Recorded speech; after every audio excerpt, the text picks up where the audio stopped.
Heute Morgen bin ich aufgewacht und habe gedacht, wär's nicht geil, hätte ich einen Rendering-Server. Und wie ihr meinen Kanal inzwischen kennt, wenn es etwas gibt, das völlig übertrieben ist und kein Mensch braucht, ja genau dann machen wir das. Wir bauen in diesem Video also einen Rendering-Server. Jetzt aber noch ganz kurz zuerst, was ist eigentlich ein Rendering-Server und wozu brauche ich den? Die Idee hinter dem Rendering-Server ist, dass ich einen Server habe in meinem Netzwerk, das über einen Netzwerk-Switch mit meinem Computer verbunden ist und der dann Videos rendern, wo ich von meinem Computer übers Netzwerk zu dem Rendering-Server schicke. Da ich zurzeit ein gültiges Adobe Creative Cloud Abo habe, würde ich sagen, labern wir nicht länger, springen wir in den Computer und installieren auf unserem Server die nötige Software. Als allererstes verbinde ich mich jetzt auf meinen Server. Auf dem Server gehe ich dann sofort auf adobe.com und lade mir den Creative Cloud Launcher ab. Nachdem ich ihn abgeladen habe, logge ich mich kurz ein und fange mit der Installation vom Adobe Media Encoder an. Der Adobe Media Encoder ist das Programm, das für uns die ganze Arbeit machen wird. Den werden wir nachher auch gerade zusammen miteinander konfigurieren. Der Media Encoder ist jetzt installiert, aber bislang macht das Teil noch nicht. Jetzt müssen wir einen Ordner erstellen, in dem wir unsere Dateien freigeben wollen. Und dazu gehen wir auf unsere Festplatte, die wir haben. In meinem Fall habe ich nur das C und deshalb erstelle ich darauf jetzt einen neuen Ordner. Und den neuen Ordner nenne ich Media Encoder Share. Und da drin werden wir jetzt alle Ordner machen, die wir benötigen, um mit dem Server zu arbeiten. In meinem Fall würde ich, dass mein Server in zwei Typen rendern. Einmal in YouTube 1080p und einmal in YouTube 720p. Was das machen wird, ist, Dateien, die in diesen Ordner landen, werden im entsprechenden Codec gerendert und ich kann sie später wieder benutzen. Und damit wir das machen können, müssen wir jetzt in unserem Media Encoder definieren, dass er die beiden Ordner überwachen soll. Deshalb gehen wir zurück im Media Encoder und klicken auf Überwachte Ordner.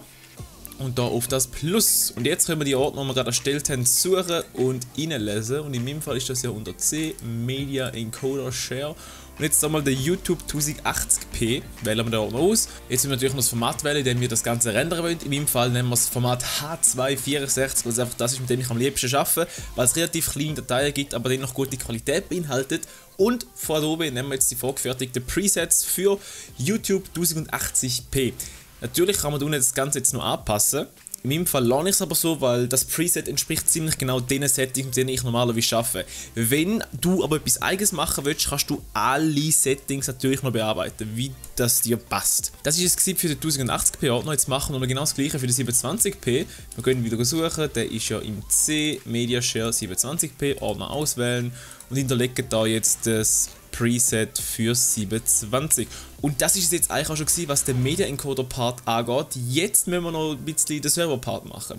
Und dazu gehen wir wieder auf den Ordner, den wir gerade vorher erstellt haben, auf unseren Media Encoder Share und geben den jetzt über unser Netzwerk frei und machen das Ganze somit zu einem Quasi-Server. Zum den Ordner über das Netzwerk freigeben, gehen wir in die Eigenschaften von dem Ordner und anschließend auf Freigabe. Dort wählen wir erweiterte Freigabe und geben den Ordner jetzt über das Netzwerk frei. Der Freigabename ist der Name, der angezeigt wird auf anderen Computern. In meinem Fall ist das Media Encoder Share, das ist richtig. Und wir setzen noch einen Kommentar, einfach damit alles klar ist. Wir nennen das Ganze Render-Server. So. Wir übernehmen das und jetzt müssen wir nur noch Berechtigungen setzen. Und in meinem Fall ist das ja ein Home-Netzwerk und ich habe eigentlich keine Leute von außen kommen. Von dem her können wir das so machen, wie ich es jetzt mache. Wir geben jedem auf dem Ordner vollen Zugriff. Das heisst, die Leute können die Dateien lesen, schreiben und verändern. Wenn das natürlich ein gemischtes Netzwerk ist, wo noch andere Leute drin arbeiten, dann macht das bloß nicht, dann müsst ihr die entsprechenden Benutzer definieren. Da ich aber kein zentrales Nutzerverzeichnis habe, ist das in meinem Fall gar nicht möglich. Wir übernehmen das Ganze noch einmal und das war es eigentlich schon. Jetzt sehen wir hier den Netzwerkpfad. Das ist der Desktop, wie mein Render-Server im Moment auch immer heißt. Und den /Media Encoder Share. Wir kopieren das Ganze und springen jetzt zurück auf unseren Computer. Wir gehen von unserem Server weg. Und auf unserem Computer können wir jetzt das Ganze in unserem Explorer eingeben und tada, wir sind jetzt auf dem Share, den wir jetzt gerade vorgestellt haben. Um das zu beweisen, erstellen wir eine rasch eine neue Datei und die Datei nennen wir jetzt einfach Test. Und in die Testdatei schreiben wir rein Hallo Welt. Und wenn das Ganze wirklich auf dem Server liegt, dann müsste das Ganze ja jetzt in unserem Server ersichtlich sein. Gehen wir mal schauen, tada, Test ist da, Hallo Welt. Wir sehen, die Datei befindet sich auf dem C-Laufwerk von unserem Server und wir haben sie vorher vom Computer aus bearbeiten. Jetzt habe ich es gelöscht, wir gehen wieder zurück auf unseren Computer und die Datei ist weg. Also der Link funktioniert jetzt. Was können wir jetzt mit dem Ganzen machen? Wie vordefiniert haben wir jetzt die beiden Ordner, einmal YouTube 1080p und einmal YouTube 720p. Und was wir jetzt machen ist, wir schicken jetzt eine Datei in einen von diesen Ordner, um es zu rendern. Und dazu nehmen wir jetzt einfach mal das 4K-File, das ich vor langer Zeit mal aufgenommen habe. Und natürlich finden wir das Ganze in meiner Projektablage. Einmal hier Projects 2007 TubeCon und dann gehen wir ins Event und nehmen meine Sony-Kamera mit den richtig fetten 4K-Files.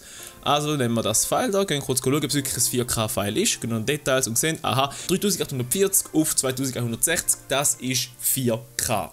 Also kopieren wir die Datei, kopieren und fügen es jetzt einmal im YouTube 1080p einfügen. Was wir jetzt machen, ist, wir die Datei kopieren von unserer lokalen Festplatte übers Netzwerk auf die Festplatte von unserem Server. Und sobald die Datei angekommen ist auf dem Server, fängt unser Server auch an, die Datei zu rendern. Das Ganze können wir jetzt kontrollieren, indem wir auf den Server gehen. Und da müssten wir jetzt eigentlich schon sehen im Hintergrund, genau, unser Media-Encoder ist bereits dabei, die Datei zu rendern in 1080p für YouTube. Das Ganze können wir natürlich auch mit diesem 720p Ordner machen. Wir nehmen einfach nochmal eine Datei, zum Beispiel diese hier. Die müsste auch in 4K sein, gehen wir kurz kontrollieren. Et voilà, ist in 4K, also kopieren wir die Datei und fügen die Datei einmal in 720p ein.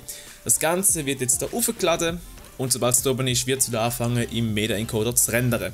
Ihr könnt beliebig viele Dateien gleichzeitig rendern lassen, es wird einfach nur immer eine Datei hintereinander gerendert.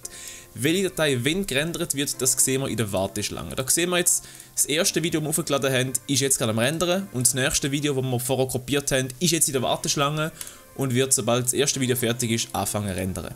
Das erste Video hat jetzt fertig gerendert und jetzt fängt auch gerade schon das zweite Video an zu rendern und wir können jetzt mal schauen, was denn mit dieser Datei jetzt eigentlich passiert ist.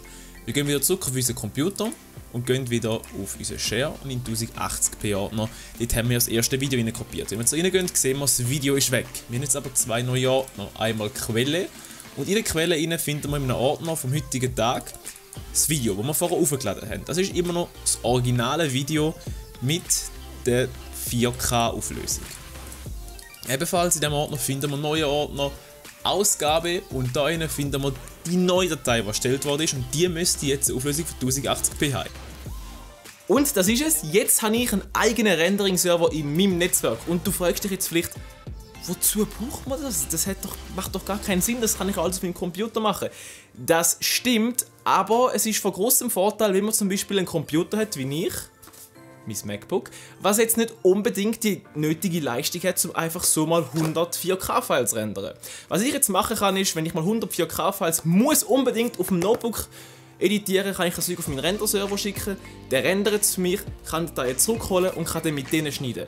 Das Ganze nennt sich Proxying und das schauen wir in einem anderen Video an. Das war es, wir haben einen eigenen Rendering-Server gebaut in diesem Video, danke fürs Zuschauen. Jetzt kommt Endcard, du kannst da links und rechts auf zwei Videos klicken, in der Mitte kannst du mich abonnieren oder du springst nochmal zurück am Anfang und versuchst die zwei versteckten Botschaften zu finden.